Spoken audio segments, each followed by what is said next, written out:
اللہ کی قسم، جھک جانے میں جو عزت ہے وہ سر اٹھانے میں نہیں ہے، چپ رہنے میں جو سکون ہے وہ جواب دینے میں نہیں ہے۔ ایک عورت نے پوچھا، یا رسول اللہ میرے خامند کا میرے اوپر کیا حق ہے؟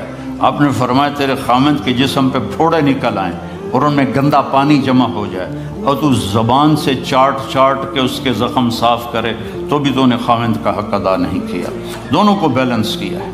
بہترین مسلمان وہ ہے جس کا بیوی کے ساتھ اچھا سلوک ہو۔ جب تک آپ کو صبر اور برداشت کرنا نہیں آئے گا آپ کی زندگی خوبصورت نہیں ہو سکتی۔ غصے کو پینا سیکھو، غصے کو دبانا سیکھو، غصے کے وقت چپ رہنا سیکھو تو آپ کی زندگی بڑی خوبصورت ہو جائے گی۔ دل دریا سمندروں ڈوبے کون دلاں دیاں جانے ہو، وچے بیڑے وچے جھیڑے وچے ونج مہانے ہو۔ میرے نبی نے گھروں کو آباد کرنے کا ایک خوبصورت طریقہ بتایا کہ اس زبان پہ قابو کر لو، اس زبان پہ قابو کر لو، خاموش رہنا سیکھ لو۔ غصے کے بیوی کو غصہ چڑھ جائے تو خامند چپ کر جائے، خامند کو غصہ چڑھے تو بیوی چپ کر جائے تو آپ کا گھر خوبصورت رہے گا۔ اگر دونوں ہی آگ لگ گئی اور دونوں ہی بولنا شروع ہو گئے تو آپ بھی گئے، آپ کے بچے بھی گئے۔ اپنی زبان پہ قابو پانا سیکھو۔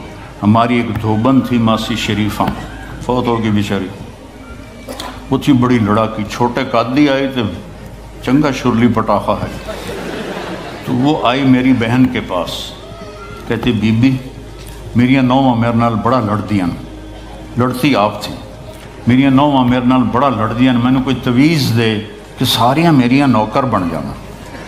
اب میری بہن کو تو پتہ تھا کہ ماشاءاللہ آپ سوا سیر ہے، تو میری بہن تویز گنڈے کا ہمارے ملک میں بڑا رواج ہے، تو ایسے الٹی سیدھے لکیریں لگا کے نا تو رول کر کے چھوٹا سا بنا کے نا کہا کہ ماسی جب تیری لڑائی ہونے لگے تو یہ تعویذ تم نے یہاں رکھ لینا اور چک مار لینا ایسے، اور اس کو گرنے نہیں دینا، گر گیا تو وہ تیری خیر کوئی نہیں۔ اور اس نے کیا کیا، اس کو چپ کروانے کا طریقہ، تو تعویذ کی تو بڑی اہمیت ہوتی ہے۔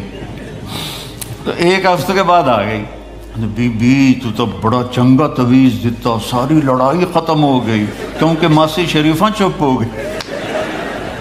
تو یہ سب ان عورتوں کو بھی تعویذ دیتا ہوں، ماسی شریفہ والا آپ کو بھی دیتا ہوں۔ ماسی شریفہ والا تعویذ لے لو، آپ کی زندگی بڑی خوشحال ہو جائے گی۔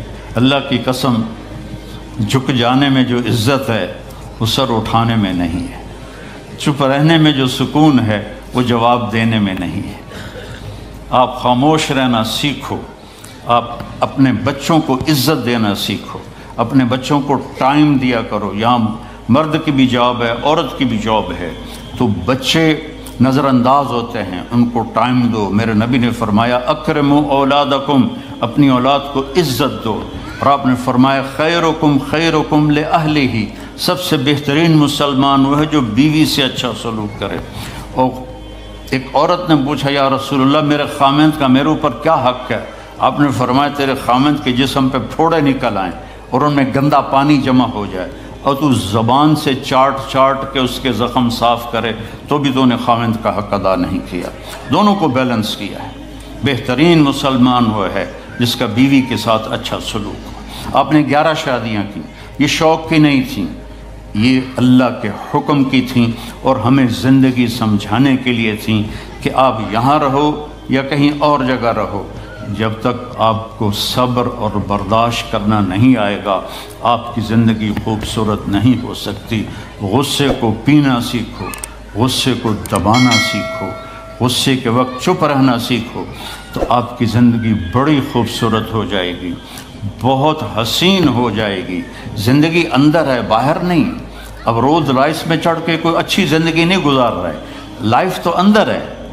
دل دریا سمندروں ڈوبے کون دلاں دیاں جانے ہو، وچے بیڑے وچے جھیڑے وچے ونج مہانے ہو۔ یہ اندر ہے، لائف اندر ہے۔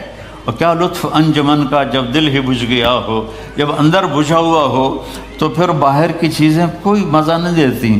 عاصم کے مرنے کے بعد ہمیں کوئی شے اچھی نہیں لگتی، حالانکہ لائف ہر نعمت موجود ہے، سب کچھ موجود ہے۔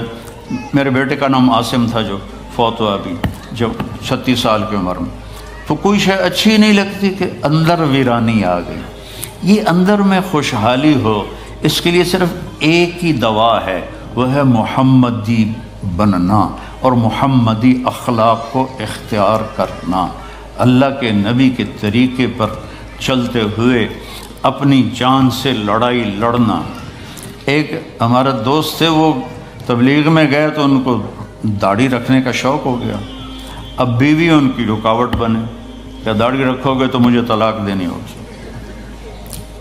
اب وہ کافی دیر بیچارے سوچتے رہے، ایک دن ان کو ترکیب سوچی، آ کے بیگم سے کہنے لگے میرا جی چاہ رہا ہے کہ میں دوسری شادی کروں، لیکن میں سوچتا ہوں پہلے داڑھی رکھوں یا پہلے شادی کروں۔ تو ان کی بیگم نے کہا پہلے داڑھی رکھ لو، پہلے داڑھی رکھ لو۔ تو ایسے اپنی بیگمات کو مناؤ پیار محبت سے۔ عزت تو نبی کے طریقے میں ہے، نبی کا طریقہ چھوڑ کے میرا والد مجھے ڈاکٹر بنانا چاہتا تھا، تو آج میں یہاں کھڑا ہوتا، اگر میں ڈاکٹر ہوتا، میرا چھوٹا بھائی ڈاکٹر ہے، بہت اعلیٰ ڈاکٹر ہے، تو میں یہاں کھڑا ہوتا۔ مجھے یہاں میرے نبی کا طریقہ لے کر آیا ہے، میرے نبی کی سنت لے کر آئی ہے، میرے نبی کی زندگی لے کر آئی ہے، اور آپ جس محبت سے تشریف لائے ہیں اس کے پیچھے میرے نبی کی زندگی ہے۔ تو اللہ کی قسم عزتوں کا خزانہ ہے میرے نبی کی پاکیزہ زندگی۔